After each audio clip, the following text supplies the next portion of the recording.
Exercise जो हमारी 1 है वो हमारी क्या है, कंप्लीट हो चुकी है। हमने इसमें क्या फाइंड किया था, HCF में हमने क्या किया था कि 2 मेथड हमने फाइंड किए थे by using factorisation method and then HCF by using division method. ठीक है, फर्स्ट मेथड जो हमने क्या फाइंड किया था HCF का, by using prime factorisation method से हमने HCF को सॉल्व किया था, और सेकंड हमने जो है वो डिवीजन मेथड से सॉल्व किया था। अब हम क्या करेंगे, लीस्ट मल्टीपल, ठीक है, लीस्ट कॉमन मल्टीपल, इससे हम जो है वो सॉल्व करेंगे। ठीक है, इसमें भी हमारे पास 2 मेथड होंगे, prime factorisation and division method. ठीक है, फर्स्ट हम करेंगे प्राइम फैक्टराइजेशन मेथड। स्टार्ट करते हैं सोल्यूशन।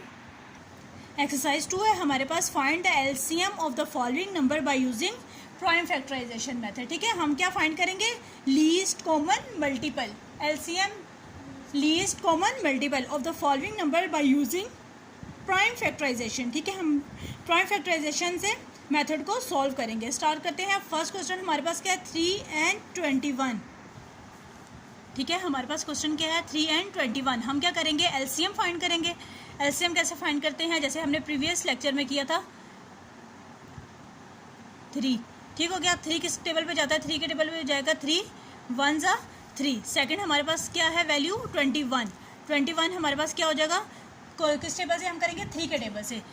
ठीक है, 3 7 ज़ार 21, 7 1 ज़ार 7। अब हम देखेंगे prime factorisation of 3 and prime factorisation of 21।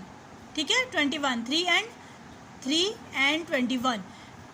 यहाँ पे लिखेंगे prime factorisation of 3 is equal to 3 prime factorisation of 21। इसका तो 3 का तो हमारे पास एलसीएम क्या आया है, 3 आया है, और 21 का क्या आया है, 3 क्रॉस 7। ठीक है, अब हमने इसमें फाइंड क्या करना है, लीस्ट कॉमन मल्टीपल। अब इनमें देखते हैं हमारे पास कॉमन फैक्टर क्या है, इसमें 3, यानी कि कॉमन फैक्टर क्या है, ये जो फैक्टर दोनों में है। ठीक है, जो वैल्यू दोनों में है, तो हमारे पास क्या हो जाएगी, कॉमन फैक्टर। ठीक है, वो हमारे पास क्या होगा, कॉमन फैक्टर। यहाँ पे हम लिखेंगे कॉमन फैक्टर। ठीक है, कॉमन फैक्टर हमारे पास क्या है, 3। अब नॉन कॉमन फैक्टर कौन सा है, नॉन कॉमन फैक्टर, यानी कि जो कॉमन फैक्टर नहीं है वो क्या है, 7। यानी कि 21 का जो हमने प्राइम फैक्टराइजेशन फाइंड किया है वो 3 और 7 है। 3 तो हमारा कॉमन फैक्टर हो गया ना, नॉन कॉमन कौन सा है, 7। नॉन कॉमन कौन सा है, 7। तो यहाँ पे आ जाएगा। अब देखो, जो हमारा कॉमन फैक्टर है वो तो 3 है ना, यानी कि 3 किस में है, दोनों में है। फैक्टराइजेशन ऑफ 3 में भी है और प्राइम फैक्टराइजेशन ऑफ 21 में भी है। ठीक है, कॉमन फैक्टर कौन सा हो जाएगा, 3, और नॉन कॉमन फैक्टर कौन सा हो जाएगा, 7। अब इसमें हमारे पास क्या होता है कि एलसीएम में हमारे पास फॉर्मूला होता है, कौन सा, कॉमन फैक्टर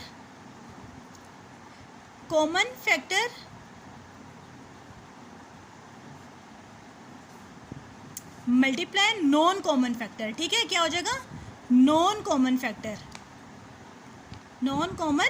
आ जाएगा। अब कॉमन फैक्टर हमारे पास क्या है, 3 cross non common factor 3, non common factor क्या है, 7।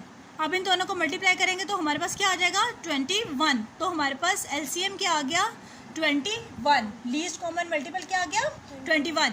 हमने क्या किया, हमारे पास वैल्यू थी 3 और 21, इसमें हमने 3 का भी एलसीएम लिया और 21 का भी एलसीएम लिया। ठीक है, देन हमने क्या किया, प्राइम फैक्टराइजेशन ऑफ 3। हमारे पास 3 का प्राइम फैक्टराइजेशन क्या आ गया, 3, और 21 का प्राइम फैक्टराइजेशन क्या आ गया, 3 क्रॉस 7। अब हमने क्या किया, हमने इन दोनों में पहले क्या लिखना है, common factor and then non common factor. सबसे पहले हमने क्या लिखना है, common factor and then non common factor. Common factor हमारे पास क्या है, 3, नॉन कॉमन फैक्टर क्या है, 7। एलसीएम का हम फॉर्मूला लिखेंगे, common factor multiply non common factor. Common factor क्या था, 3, नॉन कॉमन फैक्टर क्या था, 7। 3 × 7 21। ये हमारे पास क्या है, लीस्ट कॉमन मल्टीपल फाइंड करने का मेथड है। ठीक हो गया।